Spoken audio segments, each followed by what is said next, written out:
Raporti i fundit i Parlamentit Evropian për Shqipërinë ka nxitur reagime në politikën shqiptare, ku lideri i opozitës Ali Berisha ka dhënë interpretimin e tij mbi përmbajtjen e dokumentit, duke u ndalur veçanërisht tek kritikat që i drejtohen qeverisë. Gjatë një deklarate për mediat, Berisha theksoi se raporti evidenton problematika serioze në funksionimin e demokracisë dhe proceset zgjedhore, duke dhënë theks të veçantë konstatimit se zgjedhjet janë zhvilluar në një fushë të pabarabartë. Raporteri për Shqipërinë, zoti Andrea Shider, është i grupit të socialistëve, por mendoj se kemi të bëjmë me një raport jashtëzakonisht të çmuar, objektiv, i cili ka bërë diagnozën e plotë të problematikave me të cilat përballohet vendi dhe përveç kësaj ka dhe rekomandime të vyera të çmuara për narkoqeverinë natyrisht, por ka dhe rekomandime për opozitën. Megjithatë, Sali Berisha u shpreh i gatshëm që opozita të bashkëpunojë me mazhorancën për të zbatuar rekomandimet e Parlamentit Evropian,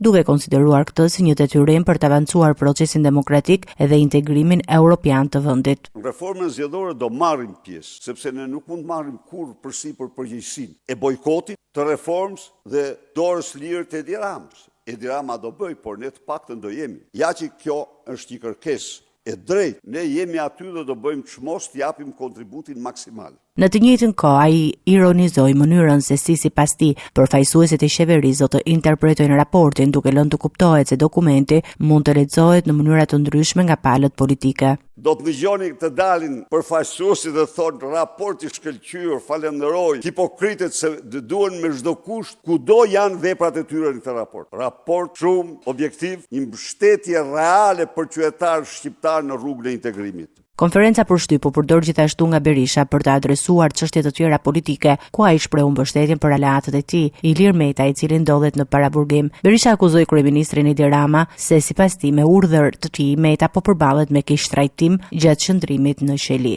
Në Konventin Evropian të Drejtave të Njerëzit, në Kushtetutën e Shqipërisë, në ligjet e vendit, është torturë dhe terror psikologjik ndaj të burgosurit. Dhe këta e përdorin ndaj një njeriu, ndaj të cilit nuk kanë të substancuar absolutisht asnjë akuzë dhe nuk ka sot një njeri të vetëm. Dhe unë ndjek të gjitha ju, të gjitha mediat, që të raportoj një akt konkret të faktuar, të provuar ndaj tij, duke shkel Konventin Evropian të Drejtave të Njerëzit, duke shkel Kartën e Drejtave të Njerëzit të Organizatës së Kombeve të Bashkuara, duke shkel të gjitha ligjet, kushtetutën dhe ligjet shqiptare.